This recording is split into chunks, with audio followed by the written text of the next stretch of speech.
Oke, Anda melihat kembali tayangan dari Media Center KONI Jawa Barat. Bersama saya Meg Jogjasto dengan segenap kru yang bertugas pada kesempatan kali ini. Yang pasti, salam olahraga, Jabar juara, kudu menang. Alhamdulillah, harus pakai alhamdulillah dong, supaya dikabulkan. Amin. Dan pada kesempatan kali ini, saya kedatangan mystery guest. Kenapa saya katakan mystery guest? Karena mereka adalah berkostum hitam. Nah, coba dilihat dulu. Nah, ini dia. Yang di rumah boleh ketawa karena saya sebut tadi ada mystery guest, tapi sudah tidak asing lagi dengan prestasinya. Baik itu di tingkat internasional maupun juga nasional. Karena bertiga ini sudah punya background internasional. Saya kenalkan dulu ya, untuk saya kenalan. Tapi kalau yang lain nggak usah kenalan, sudah tahu persis ya. Om Ong Kok Hin. Selamat Om Ong Hin. Salam olahraga. Siang. Selamat siang. Ya. Jabar juara, kudu menang. Jabar juara, kudu menang. Nah begitu. Ini prestasinya di SEA Games sudah. Kalau di PON jangan ditanyain lagi. Mungkin bufetnya sudah penuh dengan trofi dan juga medali emas ya. Kemudian yang di tengah kalem. Tapi ini ya takut semua dengan lemparan-lemparannya. Teh Eki Febi Ekawati. Assalamualaikum Teh Eki. Waalaikumsalam warahmatullahi wabarakatuh. Salam olahraga. Jabar juara, kudu menang. Nah, powernya luar biasa. Nah, pemegang rekor, ya. Kemudian satu lagi yang darah manis, ya, juga dari kota Kabupaten Kuningan. Kita sapa dulu dengan Teh Tresna Puspita Gusti Ayu. Assalamualaikum Teh Tresna. Waalaikumsalam. Dah.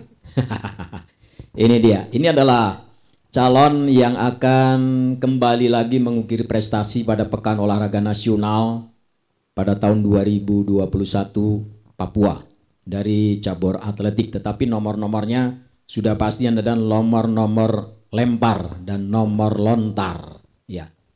Saya ke Om Ong Kok Hin dulu ya, karena Ong Kok Hin ini adalah pernah memegang rekor 2004 di Sumsel kalau tidak salah Bung Ong Kok Hin. Pecah rekor tahun 97 sampai 2011. 11 ya. Rekor Nasia. Rekor nasional. Ya. SEA Games? SEA Games, saya ikut SEA Games 5 kali. Dari SEA Games 93, 97, 99, 2001, terakhir 2003 Vietnam. Vietnam ya? Ya. Oke. Jadi sangatlah layak untuk memberikan push dan juga technical untuk pelemparan dan lontar kepada atlet-atletnya yang sekarang ini nampaknya melampaui track recordnya Om Ong Kok Hin ya, kalau dikatakan ya? Iya. Om, ini sebetulnya di PON Papua ini unik banget ya. Dunia PON di Indonesia baru terjadi kali ini, PON yang ke-20 di Papua dengan ya mungkin persiapan sih oke, tetapi untuk try out, try in, uji coba ini semua berantakan. Berangkat dari situ optimiskah ini? Kalau pasti ini sebenarnya kan mentargetkan minimal 7 emas ya. Ya. Lontar minimal berapa? 2 atau berapa sebenarnya? Untuk lempar kita di atas kertas 2 emas. 2 emas. Tapi kita berharap kita dapat 3 sampai 4 emas. Luar biasa. Apa yang digaransi nih? 3 sampai 4 bahkan bisa lebih emasnya dari lempar atau lontar. Ya. Karena untuk tolak peluru putri di atas kertas Eki akan mendapatkan emas. Karena lemparan Eki sekarang sudah dalam sehari-hari juga sudah melewati rekornas. Kurang lebih prediksi kita untuk medali peraknya masih sekitar 13 atau 14 meter. Sedangkan Eki sudah lempar hampir 16 meter. Hampir 16 meter. Oke. Sebentar saya mau cek dulu ke Teh Eki. Mikrofonnya boleh pinjam. Teh Eki, ini tantangan, challenge, atau realistis kira-kira? Kalau dikatakan tadi lemparannya sudah melebihi rekor nasional yang Anda miliki. Ya. Bagaimana kira-kira? Digaransinya, Teh Eki? Itu semuanya sih tantangan realistis karena tantangannya kita harus terus bertambah maju gitu. Baik dari prestasi pun juga harus bertambah naik, dari rekornas juga. Karena realistisnya kesehari-hari misalkan dalam latihan yang saya jalanin ya sudah berapa kali pecah rekornas gitu. Tiap latihan teknik seperti itu. Ya. Artinya ini karena olahraga ini terukur, kemudian juga melihat dari track record, kemudian data yang didapatkan dari KONI sendiri, dari tim forensik dan intelijen ya. Mungkin karena event tidak ada, tetapi ini adalah realistis bahwa setiap lemparan ini Ongkokin kan juga mencatat ya, rekornya ternyata sudah melampaui. Kemudian hal ini juga harus dimaintain kan. Sekarang persiapan kalau mental sang juara ini nggak perlu ditanya lagi kayaknya nih, Bung Ongkokin, coba. Sebetulnya mental tetap harus, karena kadang-kadang karena sudah unggul jauh, atlet terlalu percaya diri, overconfidence. Ya, nah itu harus kita tata dengan baik, ya, agar ketika tampil bukan cuma mengalahkan lawan, tapi yang terpenting mengalahkan diri sendiri. Oh iya, ya. Jadi itu kembali ke diri sendiri ya. Ya. Formulanya seperti apa kira-kira? Formula yang diberikan untuk memaintain ya, jangan sampai takabur gitu ya, atau overconfidence. Yang kayak formula yang kita berikan ya dari latihan-latihan dan kita juga dibantu oleh psikolog dari Jawa Barat. Ya, gitu. Sudah ada psikolognya sekarang? Sudah ada. Ya. Yang kali pertama barangkali Teh Eki, apa sih yang disampaikan dari seorang psikolog terhadap Eki? Eki kan juara ya, pemegang rekor, supaya tetap tidak begitu percaya diri terlalu berlebihan. Pernah dikasih apa gitu? Wejangan apakah kira-kira dari psikolog? Baru-baru ini ya, sebelum berangkat ke sono ke Papua.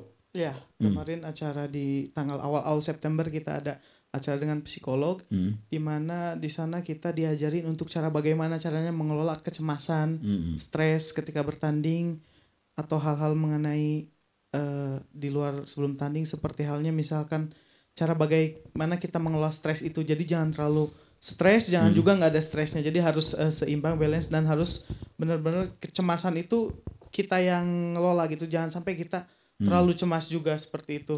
Ya, tapi saya yakin lah, Teh Eki kan bukan kaleng-kaleng istilahnya kan ya, sudah malang melintang. Yang namanya juga top ranking boleh katakan begitu ya. Pasti orang yang justru akan rada minder gitu. Kalau Teh Eki sih enjoy saja kan. Perasaan kan enjoy juga ya. Karena sudah tidak asing lagi barangkali untuk tataran nasional kayak seperti ini ya, Teh Eki. Ya harus dinikmati sih, karena setiap pertandingan harus dinikmati, walaupun sebenarnya stres itu pasti ada pressure, pasti ada. Kalau nggak ada justru kita kurang nggak normal gitu. Iya, harus ada gitu. Cuman dalam komposisi yang wajar gitu, dalam stresnya itu. Dan ya untuk saya sendiri ya, kita walaupun misalkan lawan-lawan itu masih di bawah, tapi kita harus percaya bahwa kita harus melampaui apa yang kita inginkan. Salah satunya dengan ya terus memperbaiki catatan prestasi itu. Optimis tetap bisa dipertahankan, bahkan dilampaui nanti di sana kan peak performance ada di sono ya. Ya, betul. Oke, itu dua narasumber saya, misteri guest saya yang sudah memberikan statementnya. Sekarang saya geser di samping saya nih. Dara Ayu, namanya juga Tresna Gusti Ayu. Ya. Sudah ingat dengan kampung halaman di Kuningan atau bagaimana, Teh Tresna? Ingat lah kalau ke Ingat. kampung mah. Sudah minta doa restu dari kedua orang tua atau keluarga? Sudah. Apa katanya? Semangat, jangan lupa berdoa, karena kan setiap usaha itu harus didampingi dengan doa.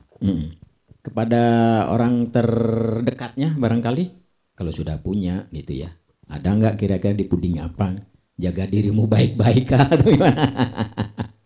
Gimana Teh Tresna?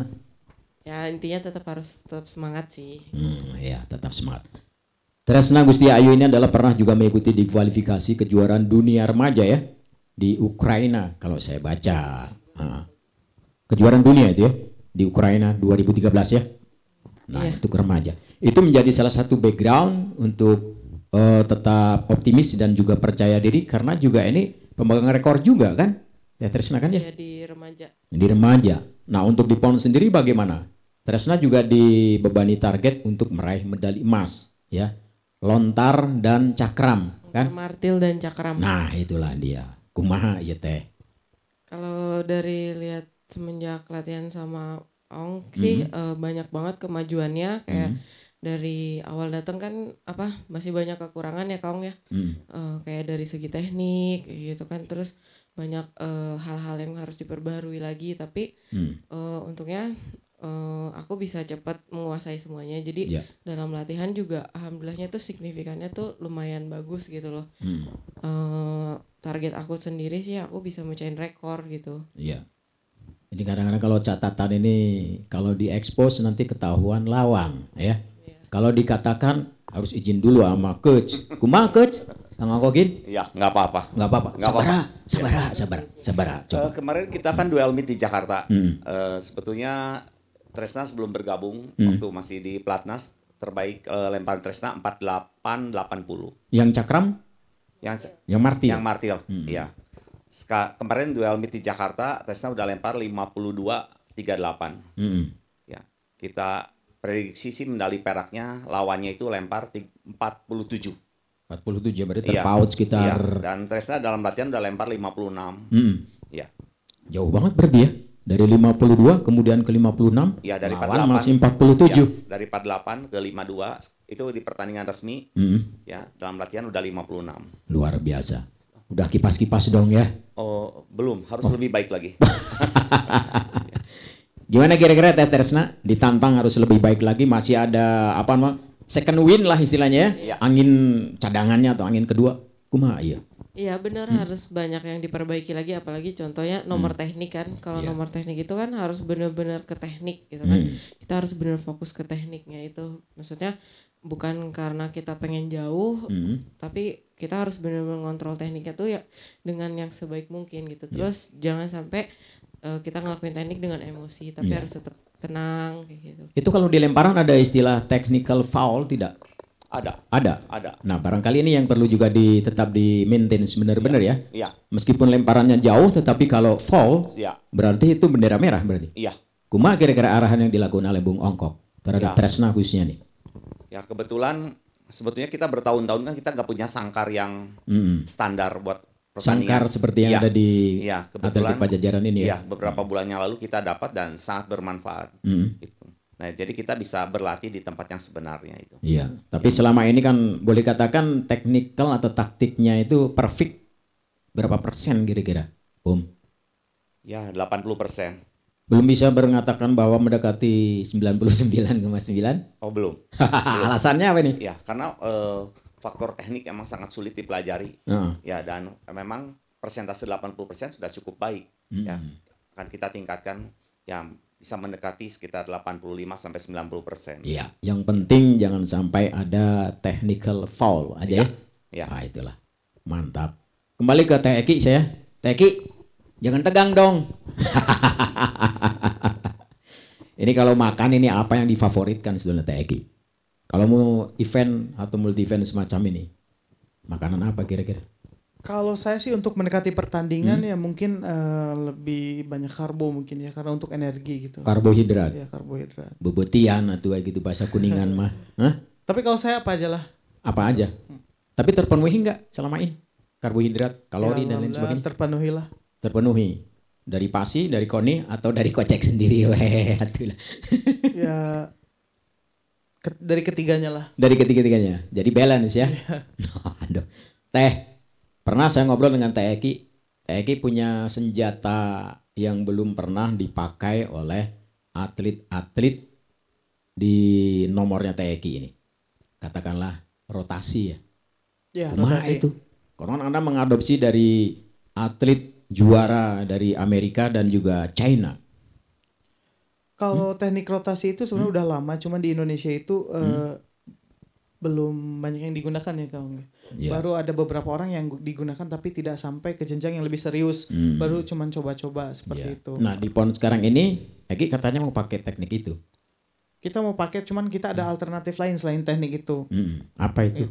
Itu teknik semacam kayak standing tapi merubah kaki kiri di depan. Jadi kita tinggal geser kaki kiri aja dari depan ke belakang seperti itu. Tapi dengan perubahan teknik ya, strategi mungkin di standingnya gitu ya, kuda-kuda gitu ya, menghasilkan catatan lemparan yang sangat signifikan ya. Iya. Luar biasa.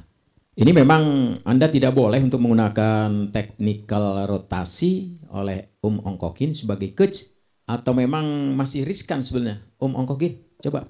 Nah, sebetulnya teknik rotation itu sudah dipakai orang tahun 78. 78 ya. Cuman di Indonesia kurang populer. Kenapa? Di luar negeri teknik tersebut diajarkan kepada anak ya kecil, masih sangat muda diajarkan. Sedangkan atlet-atlet kita untuk memperatletik khususnya itu ketika belajar martil itu di usia yang terlambat. Jadi teknik tersebut memang sangat sulit buat kita. Cuman kita harus berani mencobanya. Kapan lagi? Karena teknik itu, rotation, bisa menaikkan lemparan kurang lebih 3-4 meter. Berarti sangat bagus banget dong. Iya. Itu. Jadi kita coba. Ya kalau orang lain nggak berani coba, kenapa nggak kita yang coba? Nanti di PON akan dicoba kah? Sebetulnya Eki juga sudah mencoba, cuman kemarin ada kendala kita, ada sedikit masalah dengan kaki Eki. Ya. Kita lihat nanti kondisi Eki seperti apa. Iya. Ya. Tunggu tanggal mainnya Tunggu judulnya tanggal ya. mainnya, ya. Tapi tetap kita berharap Eki bisa memecahkan rekor Indonesia. Luar biasa. Kembali ke masalah Teki ya. Ini sebetulnya juga sporting segala sesuatunya yang dirasakan oleh Eki sendiri sampai dengan ingin berangkat ke Papua. Supporting loh ya. Teknis, non teknisnya yang dirasakan seperti apa? Supaya jangan ada ganjalan begitu ya. Semua harus dikeluarkan. Naon kinten-kinten ya. Yang masih kurang, yang sudah cukup kan bisa disampaikan. Mumpung nanti di sana juga ketemu lagi tim pemenangan, kemudian juga pengurus dari Pemprov dan lain sebagainya, masih bisa diperbaikin lagi. Teki, kumaha Teki? Adakah? Apa ya? Untuk keseluruhan sih sebenarnya udah siap ya. Sudah siap ya? Udah siap kita. Sepatu tanding juga udah ready walaupun yang dari Pengda itu baru datang tapi sudah adalah untuk segala macam hal seperti itu. Ya mungkin secara keseluruhan udah mungkin siap lah karena H-min berapa lagi kan kita sudah berangkat ya. Jadi berangkat kapan nih? Hari Selasa malam kita ke bandara mungkin pesawat jam 00.30. Iya, apa yang diperoleh informasi dari Papua? Khususnya Di buat Papua Eki? ada yang posting hujan terus. Hujan terus ya? Hujan terus, cuaca tidak menentu katanya. Tapi secara keseluruhan cuaca nggak terlalu ini bagus, cuma tingkat kelembapannya aja mungkin yang berbeda sama Bandung katanya. Ada hal lain yang juga sangat dinantikan oleh penonton yang ikutin di konten YouTube Media Center KONI Jawa Barat ya.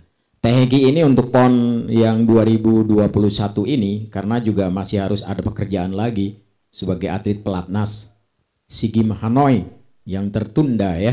Kalau PON ini the last, next, atanapi kumaha? Ya PON ini karena batasan umur PON kan 35 ya atletik. Teki Kalau siapa? saya masih ada sisa terakhir satu kali lagi berarti setelah Papua ini. PON Nangro Aceh Darussalam ya. Masih ada. Selama masih bisa mungkin saya akan terus. Jadi masih ada kesempatan, masih punya obsesi ya. Ya. Oke, sebentar. Saya geser dulu ke Teh Tresna ya. Teh Tresna Puspita Gusti Ayu ini juga ditargetkan kemudian juga tadi saya belum tanya makanan favoritnya apa nih? Hah? Kalau aku sih makanan favoritnya banyak sih, apa aja. Ulu kutek termasuk itu. Apa aja yang penting sehat sih. Oh, yang penting sehat. Jelas. Kan termasuk Teh Tresna ini apakah kemarin sudah ikut seleksi selak nasional? Udah kemarin Jeleknas. Hasilnya? Hasilnya alhamdulillah masih. Masih ya. Iya. Meskipun kejuaraan nasional yang di Jateng Open itu kan gagal. Sama sekali. Nah, itu dengan kegagalan di event-event bahkan tidak ada sirkuit sama sekali. Kemudian tryout juga sangat minim sekali. Bagi Teh Tresna sendiri kumaha? Apakah hanya percaya diri gua sudah punya catatan jarak yang signifikan? Enggak juga sih, kalau buat aku malah ya bersyukur juga karena aku kan masih banyak kekurangan di tekniknya. Jadi buat aku tuh itu waktu yang benar-benar buat memperbaiki teknik itu. Iya. Nah, dipolesnya sudah berapa lama berarti dipoles oleh Om Ongkokin? Tentang kelemahannya Tresna nih, Om Ongkok? Kurang lebih setahun setengah. Setahun setengah ya? Cukup lama juga kalau ukuran sebagai seorang atlet atau coach terhadap atlet dengan durasi 1 tahun setengah itu sebenarnya lama atau sedang? Sangat singkat. Sangat singkat? Sangat singkat. Idealnya berapa Om Ongkok? 4 tahun. 4 tahun? Iya. Wah, berarti smart ya? Iya. Iya. Anda melihat bagaimana Dara Ayu ini? Tresna. Ya, Tresna sangat semangat. Terus dia patuh sama pelatih. Ya, dan saya harap sih prestasinya bukan cuman SEA Games aja, tapi dia bisa medali di Asian Games. Ya. Prospeknya gimana kira-kira ke depan? Iya, karena medali Asian Game itu 62 meter. Perunggu Asian Game 62. Saya pikir sih Tresna bisa mencapai itu. 62 untuk yang lontar. Iya, perunggu Asian Game itu 62 meter. 62 meter. Martil. Iya. Martil. Iya. Kalau Mas? Mas di 77.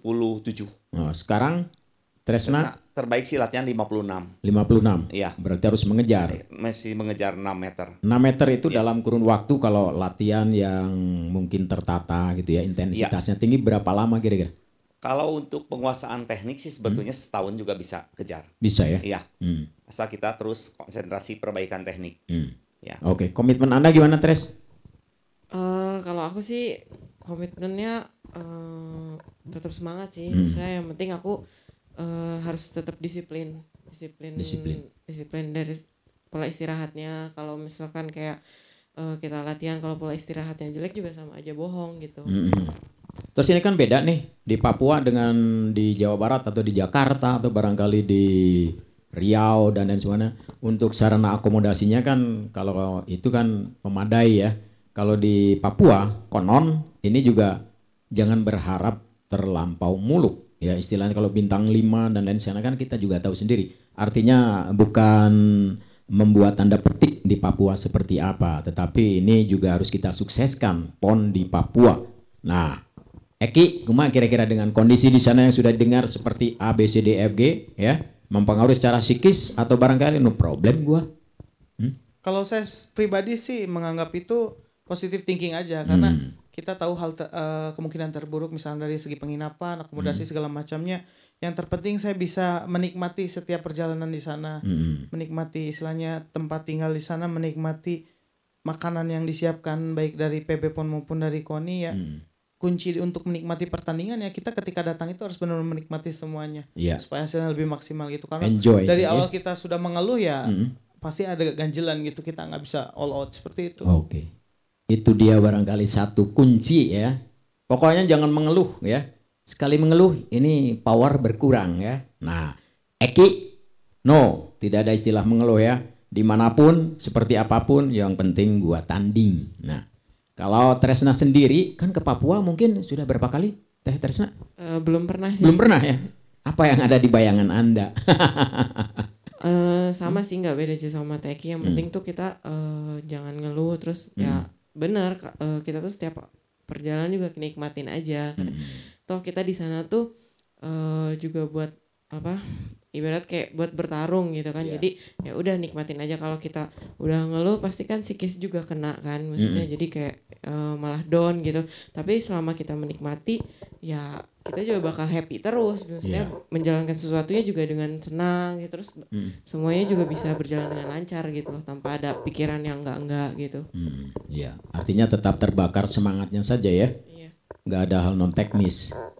Apa kira-kira yang disampaikan dari Pengprov Persatuan Atletik seluruh Indonesia Jawa Barat khususnya terhadap Ongkok Hin, Teh Febi Ekawati, kemudian Tresna Puspita Gusti Ayu, karena ini andalan. Selain juga ada di sana Agus Prayogo, ada Hendro, ada sprinter dan juga lompat tinggi dan lain sebagainya menjadi catatan-catatan untuk meraih medali emas. Tapi khususnya yang diberikan dari Pengprov seperti apa sampai dengan saat ini, Om Ongkok?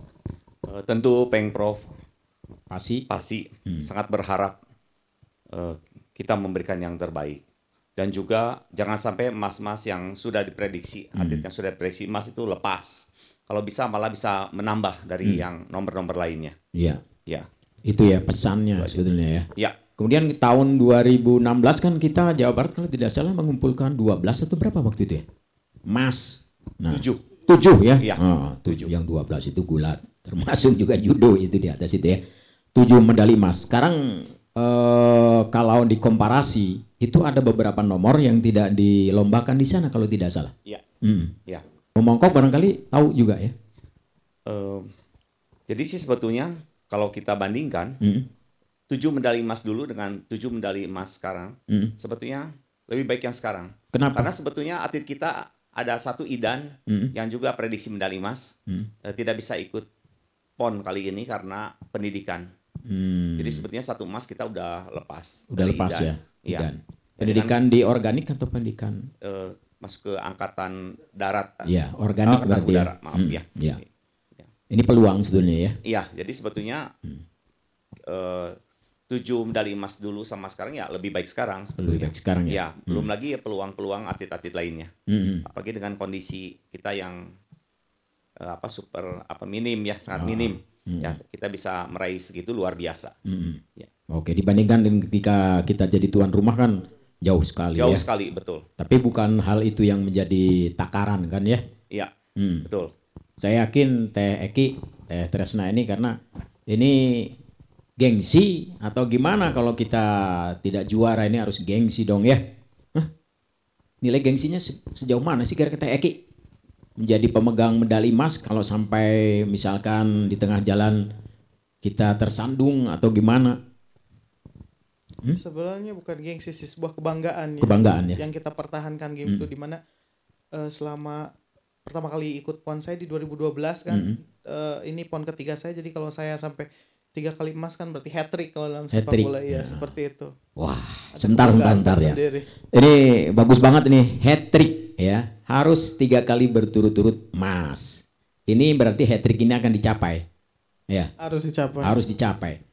Formula Anda yang paling utama untuk menciptakan hat trick yang ada di benak ya, meskipun tadi statement Eki ini sudah menyiratkan, tapi harus ada kalimat yang lebih ya menendang lah istilahnya.